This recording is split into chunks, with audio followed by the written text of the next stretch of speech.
Voilà, bonjour à tous, j'espère que vous allez bien, que la paix, la grâce du Seigneur soit sur chacun de vous, chacun de vos vies, chacun de vos foyers.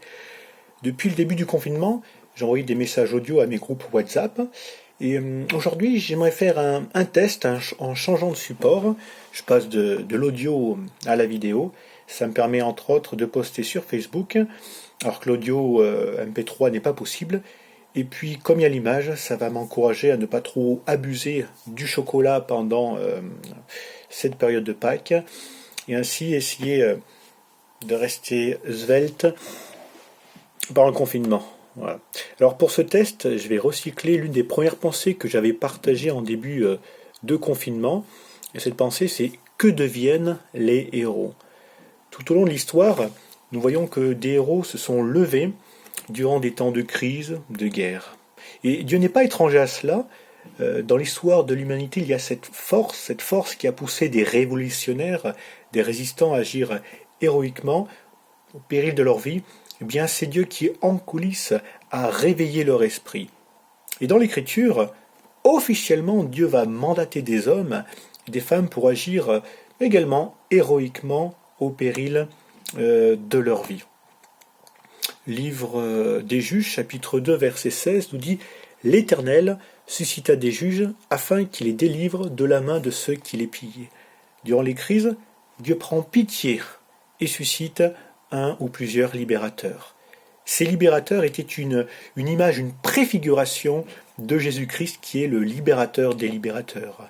Mais concernant ces hommes que Dieu suscitait, la question c'est « mais que devient le héros, le libérateur, lorsque la guerre est finie, lorsque la crise est passée ?» Eh bien, ça dépend. Tous ces héros n'ont pas eu la même destinée. Certains, jusqu'au bout, sont restés des sources de bénédiction.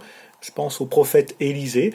Jusqu'au bout, même après sa mort, il a continué à être une bénédiction. Un exemple dans 2 Rois 13, versets 20 et 21. Élisée mourut et on l'enterra. L'année suivante, des troupes de Moabites pénétrèrent dans le pays. Et comme on enterrait un homme, voici on aperçut une de ces troupes, et l'on jeta l'homme dans le sépulcre d'Élisée. L'homme alla toucher les os d'Élisée, et il reprit vie, et se leva sur ses pieds. Je trouve que c'est beau de continuer à être en bénédiction, même après sa mort.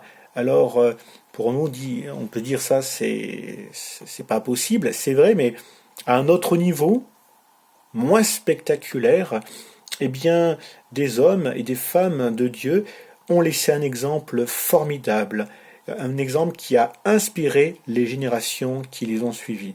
Oui, même après notre mort, nous pouvons être en bénédiction à ceux qui nous suivent. Malheureusement, ce n'est pas le cas de tous les héros. Je pense à Saül, le premier roi d'Israël. Il a bien commencé, mais il a mal fini. Salomon, il a bien commencé aussi. La fin est un peu moins bien. Et que penser de Gédéon? D'ailleurs, c'est sur son cas qu'on va s'arrêter un instant. Il fut un vaillant héros. Non autoproclamé, c'est pas lui qui s'est dit je suis un vaillant héros, c'est l'ange de l'Éternel qui va l'appeler en ces termes.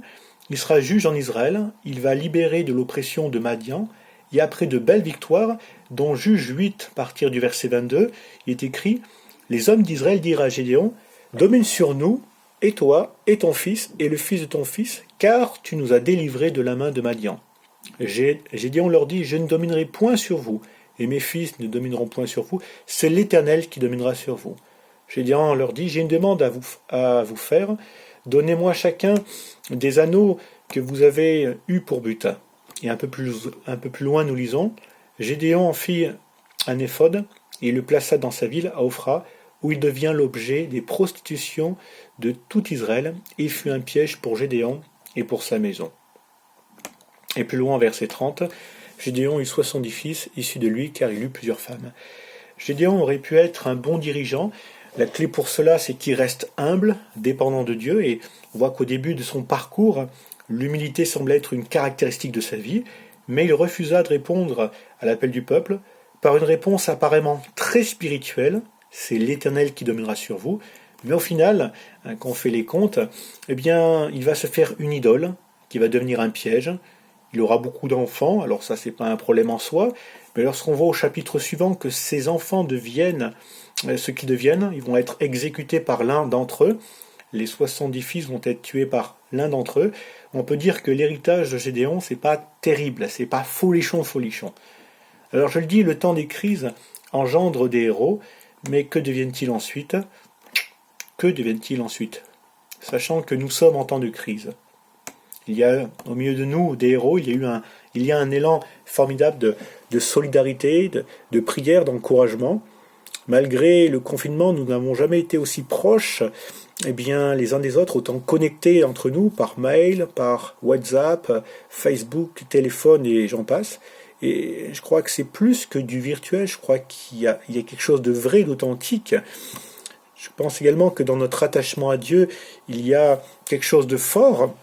Nous n'avons jamais autant prié, nous n'avons jamais autant médité la parole de Dieu, nous n'avons jamais autant écouté de messages, de prédications.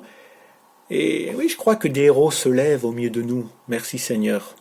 Mais après la crise, qu'est-ce que les héros vont devenir? Va-t-on continuer à être source de bénédiction comme Élisée qui tout au long de sa vie va être source de bénédiction et même après? Ou comme Gédéon, va-t-on décliner les possibilités de service qui nous seront faites lorsque plus tard on aura encore besoin de nous pour chercher des intérêts personnels? Je pense que nous devons commencer à y réfléchir dès maintenant. Pour conclure, eh bien, la prière de mon cœur est que ce temps de crise puisse mettre en lumière l'appel que Dieu adresse à chacun de vous, chacun de nous, et lorsque la crise sera passée, que le peuple de Dieu se lève comme un seul homme pour servir le Seigneur. Que Dieu nous bénisse. Nous prions Jésus Seigneur.